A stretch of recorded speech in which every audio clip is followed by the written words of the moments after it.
ಎಲ್ರಿಗೂ ನಮಸ್ಕಾರ. Share marketing Kannada ಚಾನೆಲ್ಗೆ ನಿಮಗೆ ಸ್ವಾಗತ. ಜುಲೈ 24ರ ಮಾರ್ಕೆಟ್ ಅಪ್ಡೇಟ್ ನ ಅಬ್ಸರ್ವ್ ಮಾಡೋದಾದ್ರೆ ಮಾರ್ಕೆಟ್ ನ ವೀಕ್ನೆಸ್ ಇವತ್ತು ಕೂಡ ಕಂಟಿನ್ಯೂ ಆಯಿತು. ನಿಫ್ಟಿಯಲ್ಲಿ 102 ಪಾಯಿಂಟ್ಗಳ ಡೌನ್ ಸೈಡ್ ನೋಡೋದಕ್ಕೆ ಸಿಕ್ಕಿದೆ. ಬಟ್ ಬೆಳಿಗ್ಗೆ ನಾವು ಅಬ್ಸರ್ವ್ ಮಾಡಿದಾಗ 11 ಗಂಟೆ ಸುಮಾರಿಗೆ ನಿಫ್ಟಿ 23,600 ಲೋ ಅನ್ನ ಟಚ್ ಮಾಡಿತ್ತು. ಬಟ್ ಆ ಒಂದು ಲೆವೆಲ್ ನಿಂದ ಸ್ವಲ್ಪ ಮಟ್ಟಿಗೆ ರಿಕವರಿ ನೋಡೋದಕ್ಕೆ ಸಿಕ್ಕಿದೆ. ಆಲ್ಮೋಸ್ಟ್ 150 ಪಾಯಿಂಟ್ಗಳಷ್ಟು ನಿಫ್ಟಿ ರಿಕವರ್ ಆಯಿತು. ಹಾಗೇನೆ ಇವತ್ತು 0.45% ನ ಡೌನ್ ಸೈಡ್ ಕಾಣಿಸಿದೆ. ಸೆನ್ಸೆಕ್ಸ್ ಕೂಡ 0.45% ನಷ್ಟು ಡ್ರಾಪ್ ಆಯಿತು. 330 ಪಾಯಿಂಟ್ಗಳ ಕರೆಕ್ಷನ್ ಸೆನ್ಸೆಕ್ಸ್ ಅಲ್ಲಿ ನೋಡೋದಕ್ಕೆ ಸಿಕ್ಕಿದೆ. ಬ್ಯಾಂಕ್ ನಿಫ್ಟಿ ಸ್ವಲ್ಪ ಮಟ್ಟಿಗೆ ಪಾಸಿಟಿವ್ ಆಗಿ ಟ್ರೇಡ್ ಆಯಿತು. 0.2% ನ ಗೇನ್ ನೋಡೋದಕ್ಕೆ ಸಿಕ್ಕಿದೆ. ಐಟಿ ಸೆಕ್ಟರ್ ನ ಸ್ಟಾಕ್ ಗಳಲ್ಲಿ ಸಾಕಷ್ಟು ವೀಕ್ನೆಸ್ ಬಂದಿತ್ತು. ಬಟ್ ಇವತ್ತು ಐಟಿ ಇಂಡೆಕ್ಸ್ 0.8% ರಿಕವರ್ ಆಗಿದೆ. ನಿಫ್ಟಿ ಆಟೋ ಇಂಡೆಕ್ಸ್ ನಲ್ಲಿ 1% ಗೂ ಹೆಚ್ಚಿನ ಕರೆಕ್ಷನ್ ನೋಡೋದಕ್ಕೆ ಸಿಕ್ತು.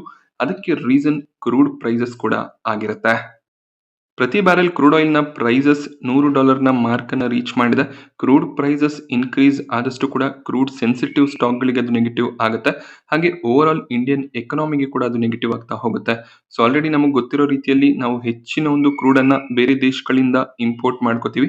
ಸೊ ಈ ರೀತಿಯಲ್ಲಿ ಇಂಪೋರ್ಟ್ ಮಾಡ್ಕೊಳ್ಳುವಾಗ ಹೆಚ್ಚಿನ ಒಂದು ಪ್ರೈಸ್ ಅನ್ನ ಪೇ ಮಾಡಬೇಕಾಗಿ ಬರುತ್ತೆ. ಇದರಿಂದ ನಮ್ಮ ಒಂದು ಇನ್ಫ್ಲೇಷನ್ ಹಣದುಬ್ಬರ ಇನ್ಕ್ರೀಸ್ ಆಗ್ತಾ ಹೋಗುತ್ತೆ. ಅದರ ಒಂದು ಡೈರೆಕ್ಟ್ ಇಂಪ್ಯಾಕ್ಟ್ ಸ್ಟಾಕ್ ಮಾರ್ಕೆಟ್ ನಲ್ಲಿ ಕಾಣಿಸ್ತಾ ಹೋಗುತ್ತೆ. ಮಿಡ್ಲ್ ಈಸ್ಟ್ ನಲ್ಲಿ ಇನ್ನೂ ಕೂಡ ಟೆನ್ಷನ್ಸ್ ಕಂಟಿನ್ಯೂ ಆಗ್ತದೆ. ಯುಎಸ್ ಮತ್ತೆ ಇರಾನ್ ನಡುವೆ ವಾರ್ ಇನ್ನೂ ಕೂಡ ನಡೀತದೆ. ಬಟ್ ಫುಲ್ ಫ್ಲೆಜ್ಡ್ ವಾರ್ ಅಲ್ಲದೆ ಇದ್ರೂ ಕೂಡ ಸಾಕಷ್ಟು ಪ್ಲೇಸ್ ಗಳಲ್ಲಿ ಮಿಸೈಲ್ ಅಟ್ಯಾಕ್ಸ್ ಆಗ್ತಿರೋದ್ರಿಂದ ಸ್ಟೇಟ್ ಆಫ್ ಹಾರ್ಮೋಸ್ ನಲ್ಲಿ ಟ್ರಾನ್ಸ್ಪೋರ್ಟೇಷನ್ ಆಗ್ತಿಲ್ಲ. ಹಾಗೆ ಸಾಕಷ್ಟು ಶಿಪ್ ಗಳ ಮೇಲೆ ಎರಡೂ ಕಡೆಗಳಿಂದ ಅಟ್ಯಾಕ್ಸ್ ಬರ್ತಿದೆ. ಆ ರೀಸನ್ ನಿಂದ ಕೂಡ ಕ್ರೂಡ್ ಪ್ರೈಸಸ್ ಜಂಪ್ ಆಗ್ತಿದೆ. ಸೊ ಸ್ವಲ್ಪ ಮಟ್ಟಿಗೆ ಇಂಡಿಯನ್ ಕರೆನ್ಸಿ ಡಾಲರ್ ನ ಮುಂದೆ ರಿಕವರ್ ಆಗಿತ್ತು. ಬಟ್ ರುಪಿ ಮತ್ತೆ ಸ್ಲೈಡ್ ಆಗ್ತಿರೋದು ಕಾಣಿಸ್ತಿದೆ. ಪ್ರತಿ ಡಾಲರ್ ನ ಮುಂದೆ $96.52 ಅರೌಂಡ್ ಅಲ್ಲಿ ರುಪಿ ಈಗ ಟ್ರೇಡ್ ಆಗ್ತದೆ.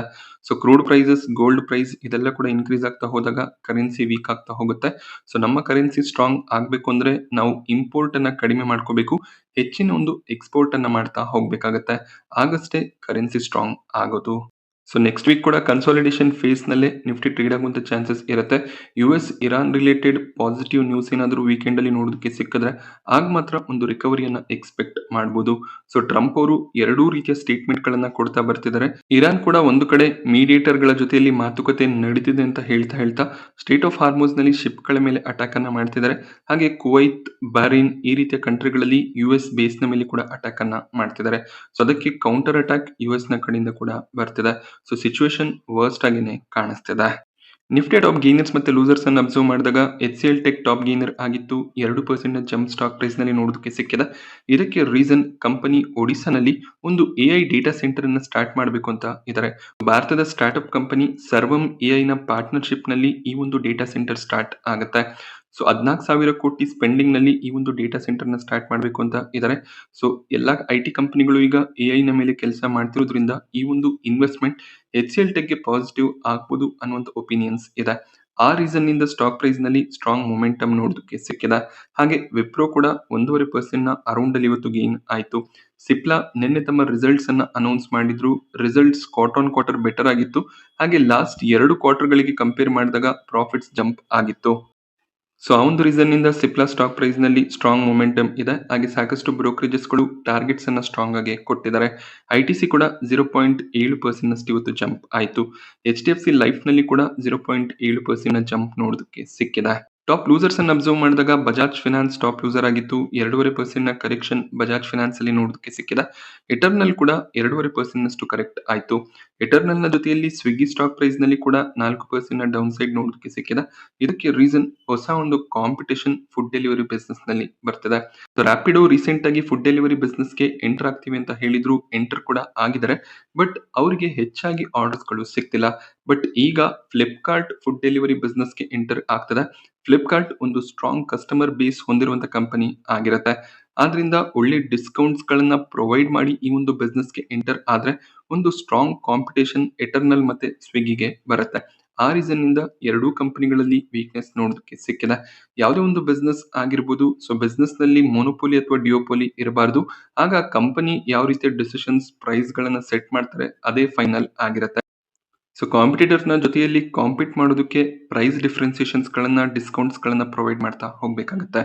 ನಾವು ಟೆಲಿಕಾಂ ಸೆಕ್ಟರ್ ನ ತಗೊಂಡಾಗ ಕೂಡ ಕೇವಲ ಜಿಯೋ ಮತ್ತೆ ಏರ್ಟೆಲ್ ಈಗ ಡಿಯೋಪೋಲಿಯನ್ನ ಹೊಂದಿದರೆ. ವೊಡಾಫೋನ್ ಐಡಿಯಾ ಇದ್ರೂ ಕೂಡ ಅಷ್ಟೇನು ಸ್ಟ್ರಾಂಗ್ ಕಾಂಪಿಟೇಷನ್ ಬರ್ತಿಲ್ಲ. ಸೊ ಈ ರೀತಿಯಲ್ಲಿ ಕೇವಲ ಒಂದೆರಡು ಕಂಪನಿಗಳು ಸೆಕ್ಟರ್ ಅನ್ನ ರೂಲ್ ಮಾಡ್ತಿದ್ರೆ ಅವ್ರು ಸೆಟ್ ಮಾಡುವಂತ ಪ್ರೈಸ್ ಟ್ಯಾರಿಫ್ಸ್ ಅದೇ ಫೈನಲ್ ಆಗುತ್ತೆ. ಇನ್ಫೋಸಿಸ್ ನಿನ್ನೆ ತಮ್ಮ ರಿಸಲ್ಟ್ಸ್ ಅನ್ನ ಡಿಕ್ಲೇರ್ ಮಾಡಿದ್ರು. ರಿಸಲ್ಟ್ ಸ್ಟ್ರಾಂಗ್ ಆಗಿ ಬಂದಿರಲಿಲ್ಲ. ಬಟ್ ಸ್ಟಿಲ್ ಸ್ಟಾಕ್ ಸ್ಲೋ ಆಗಿ ರಿಕವರ್ ಆಗಿದೆ. ಬೆಳಿಗ್ಗೆ ಸ್ವಲ್ಪ ವೀಕ್ನೆಸ್ ಇತ್ತು. ಬಟ್ ಕೇವಲ 1% ಡೌನ್ ಸೈಡ್ ನಲ್ಲಿ ಕ್ಲೋಸಿಂಗ್ ಕಾಣಿಸಿದೆ. ನಿನ್ನೆ ನ್ಯಾಸ್ಡಾಕ್ ನಲ್ಲಿ ಸಾಕಷ್ಟು ವೀಕ್ನೆಸ್ ಇತ್ತು. ಇನ್ಫೋಸಿಸ್ 4-5% ಡೌನ್ ಆಗ್ಬೋದೇನೋ ಅನ್ನುವಂತ ಒಪಿನಿಯನ್ ಇತ್ತು. ಬಟ್ ಅಷ್ಟಾಗಿ ವೀಕ್ನೆಸ್ ಬರಲಿಲ್ಲ. Overall Indian IT stock ಗಳು ಇವತ್ತು ಸ್ಟ್ರಾಂಗ್ ಆಗಿ ಟ್ರೇಡ್ ಆಗಿರೋದ್ರಿಂದ ಇನ್ಫೋಸಿಸ್ ನಲ್ಲಿ ಕೂಡ ಬೈಯಿಂಗ್ ಎಮರ್ಜ್ ಆಗಿದೆ. ಬ್ರೋಕರೇಜ್ ಟಾರ್ಗೆಟ್ಸ್ ಗಳನ್ನ ಅಬ್ಸರ್ವ್ ಮಾಡಿದಾಗ Morgan Stanley equal weight rating ಅನ್ನ ಕೊಟ್ಟು 1075 ಟಾರ್ಗೆಟ್ ಪ್ರೈಸ್ ಕೊಡ್ತಿದ್ದಾರೆ. ಜೆಫ್ರೀಸ್ ಹೋಲ್ಡ್ ರೆಕಮೆಂಡೇಶನ್ ಕೊಟ್ಟು 1020 ಟಾರ್ಗೆಟ್ ಪ್ರೈಸ್ ಅನ್ನ ಕೊಡ್ತಾ ಇದ್ದಾರೆ. ಸೊ ಐಟಿ ಸೆಕ್ಟರ್ ನ ಕಂಪನಿಗಳಲ್ಲಿ ಫಾರಿನ್ ಬ್ರೋಕರೇಜಸ್ ಈಗಲೂ ಕೂಡ ನ್ಯೂಟ್ರಲ್ ಆಗಿ ಇದ್ದಾರೆ. ಬಟ್ ಇಂಡಿಯನ್ ಬ್ರೋಕರೇಜಸ್ ಗಳು ಮೋತಿಲಾಲ್ ಓಸ್ವಾಲ್, ಎಲಾರಾ ಕ್ಯಾಪಿಟಲ್ 1150, 1170 ಟಾರ್ಗೆಟ್ಸ್ ಅನ್ನ ಕೊಟ್ಟಿದ್ದಾರೆ. ಬೈ ರೆಕಮೆಂಡೇಶನ್ ಈ ಎರಡು ಬ್ರೋಕರೇಜ್ ಗಳ ಕಡೆಯಿಂದ ಇದೆ. ಬೋಫಾ ಸೆಕ್ಯೂರಿಟೀಸ್ ಕೂಡ ಬೈ ರೆಕಮೆಂಡೇಶನ್ ಕೊಟ್ಟಿದ್ದು ಹೈಯೆಸ್ಟ್ ಟಾರ್ಗೆಟ್ 1300 ಟಾರ್ಗೆಟ್ ಅನ್ನ ಕೊಟ್ಟಿದ್ದಾರೆ.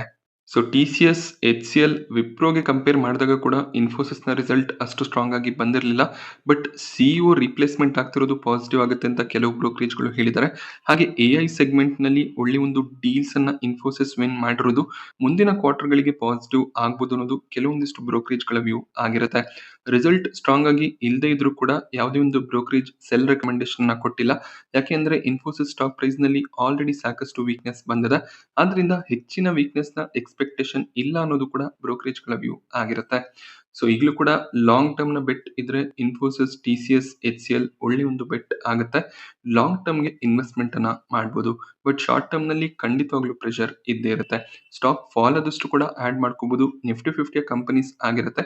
ಸೊ ಯಾವುದೇ ರೀತಿಯ ಭಯ ಇಲ್ಲದೆ ಐಟಿ ಸ್ಟಾಕ್ ಗಳಲ್ಲಿ ಇನ್ವೆಸ್ಟ್ ಮಾಡಬಹುದು. ಸನ್ ಫಾರ್ಮಾ ಸ್ಟಾಕ್ ಪ್ರೈಸ್ ನಲ್ಲಿ ಬೆಳಿಗ್ಗೆ ಒಂದು ಸ್ಟ್ರಾಂಗ್ ಟ್ರೇಡಿಂಗ್ ನೋಡೋದಕ್ಕೆ ಸಿಕ್ತಿತ್ತು. ಬಟ್ ಅದಾದ್ಮೇಲೆ ಸ್ಟಾಕ್ ಕರೆಕ್ಟ್ ಆಗಿದೆ. ಬಟ್ ಒಂದು ಪಾಸಿಟಿವ್ ನ್ಯೂಸ್ ಇದೆ. ಯುಎಸ್ ನಲ್ಲಿ $12 ಬಿಲಿಯನ್ ನ ಅಕ್ವಿಸಿಷನ್ ಅನ್ನ ಕಂಪನಿ ಮಾಡಬೇಕು ಅಂತ ಇದ್ರು. ಆರ್ಗನಾನ್ ಅನ್ನುವಂತ ಕಂಪನಿಯನ್ನ ಫುಲ್ ಅಕ್ವೈರ್ ಮಾಡುವಂತ ಪ್ಲಾನ್ ಇತ್ತು. ಅದಕ್ಕೆ ಶೇರ್ ಹೋಲ್ಡರ್ಸ್ ಗಳ ಅಪ್ರೂವಲ್ ಸಿಕ್ಕಿದೆ. ಇನ್ನೇನು ಈ ಒಂದು ಅಕ್ವಿಸಿಷನ್ ಸಕ್ಸಸ್ಫುಲ್ ಆಗುವಂತ ಚಾನ್ಸಸ್ ಇರುತ್ತೆ. ಬಟ್ ಸ್ಟಾಕ್ ವೀಕ್ ಆಗಿ ಟ್ರೇಡ್ ಆಗೋದಕ್ಕೆ ಕೂಡ ಕಾರಣಗಳು ಇದೆ. ಯುಎಸ್ ನಲ್ಲಿ ಏನ್ ಈ ಒಂದು ಅಕ್ವಿಸಿಷನ್ ಆಗ್ತದೆ, ಆ ಕಂಪನಿಯ ಮೇಲೆ ಡೆಟ್ ಕೂಡ ಇದೆ.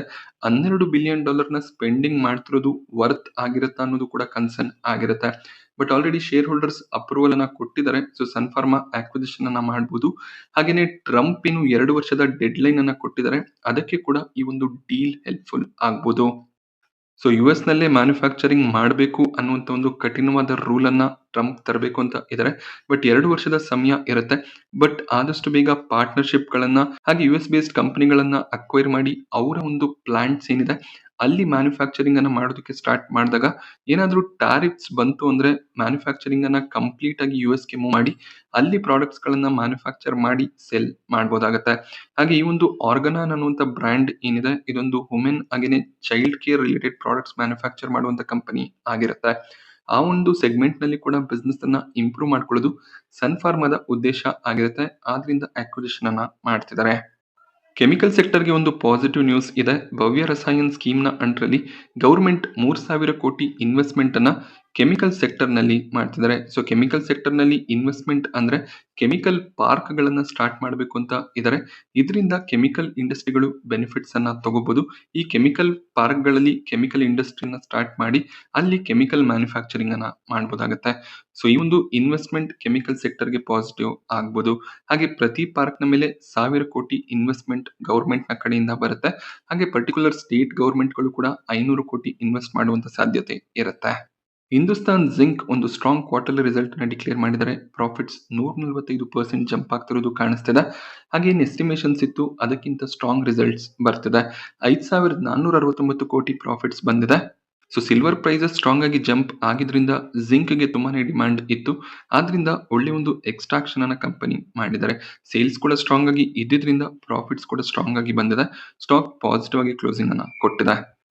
ಮೀಶೋ ಸ್ಟಾಕ್ ಪ್ರೈಸ್ ನಲ್ಲಿ ಬೆಳಿಗ್ಗೆ ಸಾಕಷ್ಟು ವೀಕ್ನೆಸ್ ಬಂದಿತ್ತು. But over all 2% down side ನಲ್ಲಿ ಸ್ಟಾಕ್ ಕ್ಲೋಸಿಂಗ್ ಅನ್ನ ಕೊಟ್ಟಿದೆ. ಕಂಪನಿ ಈ ಒಂದು ಕ್ವಾರ್ಟರ್ ನಲ್ಲಿ ಕೂಡ ಲಾಸ್ ಅನ್ನೇ ಡಿಕ್ಲೇರ್ ಮಾಡಿದ್ದಾರೆ. 132 ಕೋಟಿಯ ಲಾಸ್ ಡಿಕ್ಲೇರ್ ಆಗಿದೆ.